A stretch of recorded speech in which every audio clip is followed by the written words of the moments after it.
Este vídeo ha sido realizado por Vidal Díaz Martínez, ingeniero técnico industrial y miembro de ATECIR. Vamos a desarrollar el apartado de otros documentos dentro del proyecto. La documentación facilitada es la misma que en vídeos anteriores, y dentro de otros documentos incorporaremos aquellos documentos que son requeridos por normativas diferentes al RITE. Entre ellos, lo más importante será el estudio de seguridad y salud, el estudio de impacto medioambiental, la gestión de residuos y los anexos al cálculo contemplados en el capítulo correspondiente a los cálculos de la instalación. El estudio de seguridad y salud corresponde a lo indicado en el Real Decreto 1627 del año 1997, disposiciones mínimas de seguridad y salud en las obras de la construcción, que especifica que para los presupuestos por contrata mayores de 450.000 euros, cuya duración estimada sea mayor de 30 días, o el volumen de mano de obra, entendiendo por tal el producto entre el número de operarios multiplicado por el número de horas día, este producto no sea superior a 500 días, obliga a que se realice un estudio de seguridad y salud. También es obligatorio este estudio de seguridad y salud en las obras de túneles, galerías, presas y todas aquellas que tengan la categoría de riesgo especial. En el caso de que el presupuesto de la obra sea inferior a los 450.000 euros, la duración estimada a 30 días y el volumen de mano de obra también inferior a 500 días, la obligación de realizar es un estudio básico de seguridad y salud. El estudio de seguridad y salud estará compuesto como mínimo de los siguientes documentos: una memoria descriptiva de los trabajos a realizar, un pliego de condiciones particulares, los planos y luego un conjunto de mediciones y presupuesto, puesto que es obligatorio poder valorar económicamente la inversión que se hace dentro de la obra a lo que es la prevención de riesgos y la seguridad.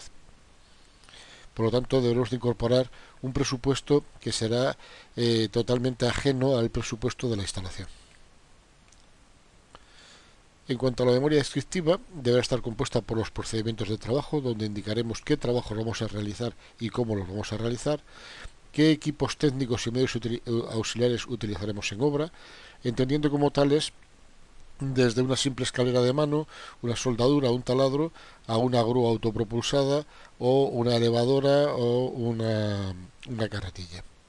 Identificaremos los riesgos evitables y las medidas para ello, así como los riesgos inevitables y las medidas de protección que vamos a tomar para hacerles evitables. También deberemos de indicar cuáles son los servicios sanitarios en obra. El pliego de condiciones particulares contemplará las normas legales de obligado cumplimiento, los reglamentos aplicables a este tipo de obra y un conjunto de normas en las que se referirá la norma de uso y mantenimiento para equipos y herramientas de trabajo, maquinaria y vehículo implicado en obra, así como la protección colectiva o los EPIs, equipos de protección individual. Es obligatorio mantener durante el transcurso de la obra los libros de mantenimiento de los equipos de trabajo y de las maquinarias y vehículos implicados en la misma, así como las normas de uso. En el caso de maquinaria especial, el personal que la utilice deberá tener el carné correspondiente que le habilite para el uso de esta maquinaria, y en el caso de no ser necesario un carné específico, sí deberá de estar por lo menos el justificante de que quien está utilizando ese tipo de maquinaria ha recibido la formación necesaria por parte del fabricante. En cuanto a los planos, aportaremos los planos de la obra y esquemas de la utilización y ubicación de los elementos de prevención de riesgos, como puede ser pues planos de ubicación de andamios o, en su caso, si fuera necesario, el proyecto del andamio. También tenemos que ubicar la situación del botiquín dentro de la obra, de las casetas de los servicios sanitarios, etcétera. En los planos desarrollaremos las medidas de prevención e incluiremos las especificaciones técnicas de los equipos. En cuanto a las mediciones y presupuesto, pues simplemente decir que deberá de existir una medición de unidades de seguridad y salud, pues una caseta de obra, una caseta sanitaria, una caseta para los servicios sanitarios, y cuantificar estas casetas y estos elementos cuánto valen. Veremos un ejemplo en el que ya empezamos por el descripción y emplazamiento de la obra. Damos los datos del emplazamiento, los accesos a la obra son accesos normales, la topografía del terreno es una zona urbanizada, no hay edificios colindantes y al ser una zona urbanizada tanto el suministro energético como el suministro de agua lo tendremos en la propia obra. En caso contrario, necesitaríamos tener aquí un grupo electrógeno y aquí colocar aljibes para suministrar el agua potable a la obra. Y no hay ninguna otra servidumbre específica dentro de nuestra instalación. Aquí describiremos la obra. En este caso es instalación de equipos de aire acondicionado, difusión de aire y ventilación. Continuando con una breve descripción de las fases de la obra. La fase 1 sería traslado de almacenamiento y retirada de equipos, herramientas y material de la obra. Y en nuestro caso la fase 3 es la realización de las instalaciones. Esta sería nuestra fase en la que intervendríamos en la instalación de equipos de climatización, instalación de la red de agua para estos equipos, instalación frigorífica e instalación de conductos, rejillas y difusores. En cuanto a instalaciones provisionales, determinamos según el apartado 15 del Real Decreto cuáles son estas instalaciones. Tendremos un botiquín de primeros auxilios conteniendo el material especificado en normativa vigente y durante toda la obra habrá carteles indicativos con los teléfonos y las direcciones de los equipos de los lugares donde habría que avisar en caso de una urgencia, una ambulancia, etcétera. Así como para equipos y materiales deberemos de relacionar los equipos auxiliares que van a ser empleados en obra con las características, las fichas técnicas de los mismos: andamios metálicos, escaleras de mano, equipos de soldadura, instalación eléctrica, equipos de prevención y protección, de lucha contra incendios y de las herramientas manuales. En cuanto al listado de riesgos que se puede generar, estamos hablando de la fase 3, instalaciones, y lo que haremos será una descripción detallada de los riesgos que se pueden generar dentro de la obra, junto con las medidas preventivas y las protecciones colectivas que tenemos que adoptar. Hablamos de caídas al mismo nivel, caídas de internivel, caídas por desplome, derrumbamiento, caídas de objetos en manipulación, objetos desprendidos, pisadas sobre objetos, choques contra objetos inmóviles, proyección de partículas, golpes o cortes, sobreesfuerzos, contactos térmicos, eléctricos, fuego, exposición a contaminantes o al ruido, estrés térmico, dermatosis por contacto con pegamentos o radiaciones infrarrojas y ultravioletas por las soldaduras. Y las medidas preventivas que deberemos de adoptar con su grado de adopción. Pues el orden y limpieza deberá ser permanente, tanto en las vías de circulación como en lugares de trabajo. La señalización de obras será permanente, la retirada de escombros será frecuente, evidentemente no puede estar constantemente retirando el escombro, pero sí con la frecuencia suficiente como para mantener el orden y limpieza de las vías de la obra. En cuanto a los métodos de utilización de cargas, será también permanente para evitar problemas de accidentes dorsolumbares, la utilización de cuadros eléctricos protegidos para evitar contactos directos, adecuar la iluminación, los medios contra incendios y el almacenamiento seguro de los productos químicos. En cuanto a los equipos de protección individual, pues tenemos aquí los cascos, el calzado, los guantes de seguridad, los guantes contra quemaduras y el tipo de uso. Evidentemente el casco será frecuente, el calzado será permanente, los guantes será frecuente en función del trabajo que tengamos que hacer. El guante de protección contra quemaduras será ocasional, solo cuando realicemos trabajos con las soldaduras. Las pantallas de soldadura para evitar la radiación en los ojos también será ocasional. Los mandiles también será ocasional. La ropa de trabajo correcta será permanente. La ropa impermeable solo se utilizará cuando mal tiempo. Las mascarillas de forma ocasional. Las gafas de seguridad frecuente cuando se trabaje con rotaflex o con taladros. Los cascos antirruido solamente ocasionales. El cinturón anticaídas cuando se estén haciendo trabajos en altura, y las fajas o cinturones dorsolumbares cuando se hagan trabajos que requieran sobreesfuerzos.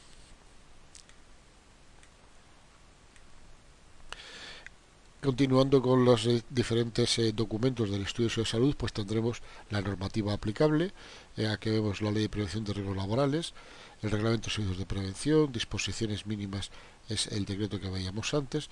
Bueno, pues aquí tenemos todas las normativas que sean aplicables. No toda esta normativa es aplicable en todas las obras.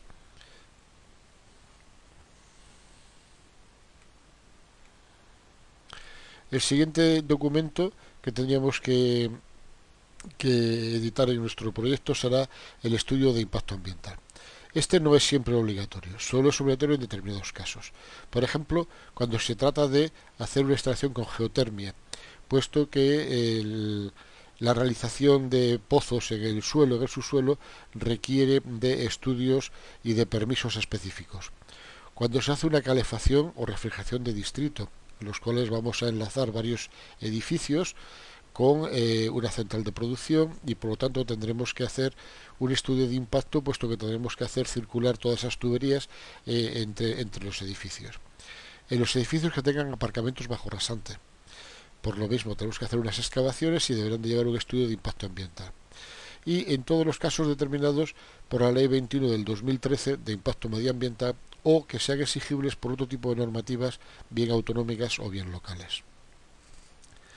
En cuanto al documento gestión de residuos, es obligatorio, según el Real Decreto 105 del 2008, que habla sobre los residuos de la construcción y de escombros. Es obligatorio incluir en el proyecto de ejecución este plan de gestión de residuos. Su finalidad es la gestión de los residuos, ya sean inertes o ya sean peligrosos. Todos los residuos hay que gestionarlos, entendiendo como residuos inertes, en nuestro caso de instalaciones, por ejemplo, la fibra, la chapa, los recortes metálicos, y como residuos peligrosos, los envases de pintura, los envases de pegamento. Deberemos especificar si se va a reutilizar o no dentro de la propia obra, o si vamos a derivarlo a gestor autorizado. La reutilización dentro de la propia obra es compleja, pero por ejemplo las maderas de los palés en los que vienen los equipos puede ser reutilizada dentro de la propia obra para realizar barandillas de protección anticaídas, o puede ser utilizadas también para hacer encofrados. Entonces haría una reutilización dentro de la propia obra. En todo caso, habría que derivarlo a un gestor autorizado.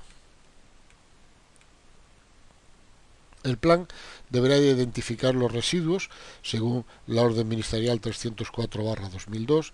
Hay que estimar la cantidad de residuos que se va a generar, bien en toneladas métricas o bien en metros cúbicos. Cómo se va a segregar in situ los residuos, es decir, vamos a colocar contenedores dentro de la propia obra para que cada uno de los residuos tenga un sitio donde poder tirarlo y que luego el gestor venga a recogerlos directamente. Y si se van a colocar, dónde se van a colocar y cómo se van a colocar.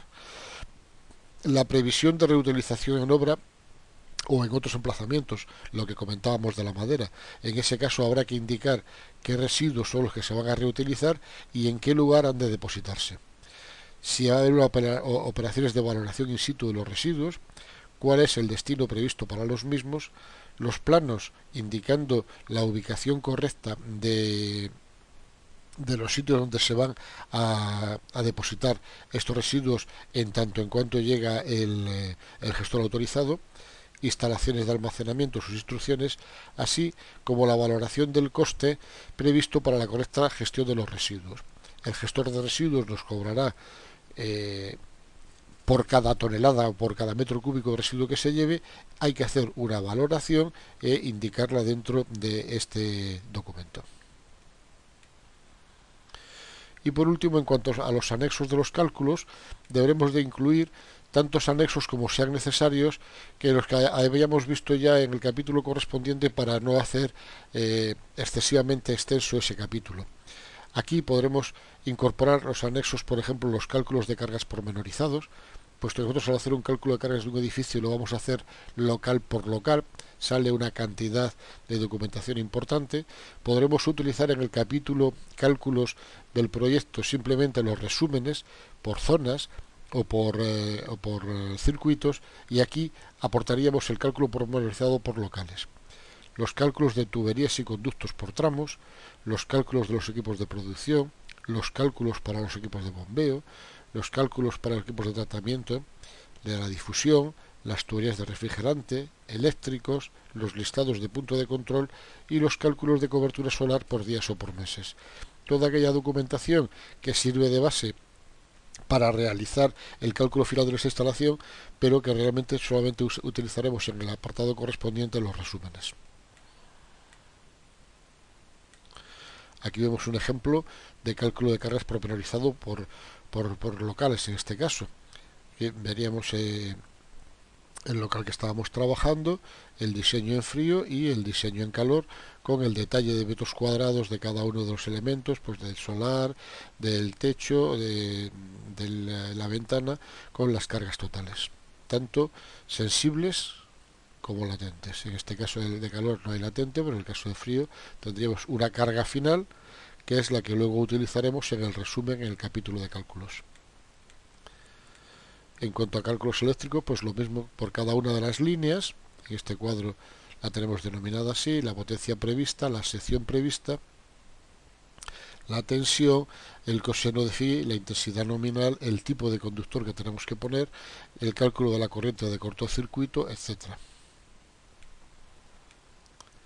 En cuanto a los climatizadores, aquí veríamos un ejemplo de un cálculo de un climatizador con una definición muy precisa, en el que estamos hablando de los calores sensibles en verano, tanto de impulsión como de retorno, el calor latente, el calor sensible y calor latente del retorno, en invierno el calor sensible, el volumen del local a tratar, el número de revoluciones por hora, el calor sensible, la temperatura de retorno y de impulsión, volumen específico del aire, el caudal calculado, el caudal impulsado y el renovado, el tanto por ciento de fugas estimado en los conductos, por lo tanto el caudal final del climatizador, también el de renovación, la potencia del ventilador.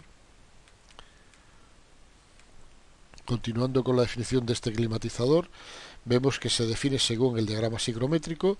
Definimos los diferentes puntos: el ambiente, el retorno a la salida del ventilador, el aire exterior, la mezcla, la impulsión, la salida de la batería de frío, con sus diferentes magnitudes: temperatura seca, humedad relativa, entalpía, humedad absoluta y la entalpía absoluta. Y estamos también definiendo la presión del aire húmedo en el punto donde vamos a utilizarla. Seguimos definiendo el climatizador. En este caso ya lo que definimos es para la calefacción, pues lo mismo los calores sensibles, volumen, tal, y los puntos de las magnitudes de temperatura y humedad en el punto de retorno, el aire exterior, etcétera.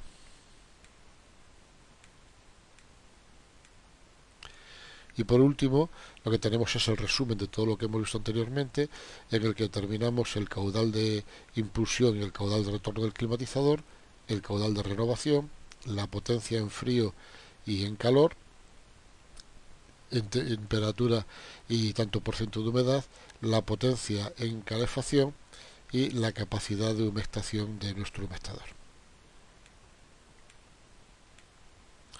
Aquí veríamos el sigrométrico que podríamos aportar, el sigrométrico correspondiente a este climatizador trabajando en frío, y el sigrométrico de este mismo climatizador trabajando en calor. Todos estos son elementos que se pueden aportar en el anexo, puesto que ayuda a la comprensión de los cálculos. Y por último, aquí también podremos aportar el listado de puntos de control de la instalación. Aquí estamos viendo, por ejemplo, pues el climatizador CL5 tendrá, para marcha de paro, tendrá dos salidas digitales que son del tipo contacto, tendrá dos entradas digitales como estado de funcionamiento de los variadores, dos entradas digitales de las alarmas generales de los variadores, dos salidas analógicas de los variadores de impulsión y retorno, dos entradas analógicas activas de presión de aire del ducto de impulsión y dos entradas de temperatura ambiente, indicando para qué tipo de periférico lleva, si es un contacto, en este caso sería un diferencial SED2 de 0,10 voltios, aquí sería una sonda QVM66 y aquí una sonda QA24. Vemos diferentes climatizadores e incluso para las cortinas de aire. Deberíamos de hacer un listado de puntos de control de todos los elementos de la instalación para poder definir nuestro sistema de control centralizado. Muchas gracias.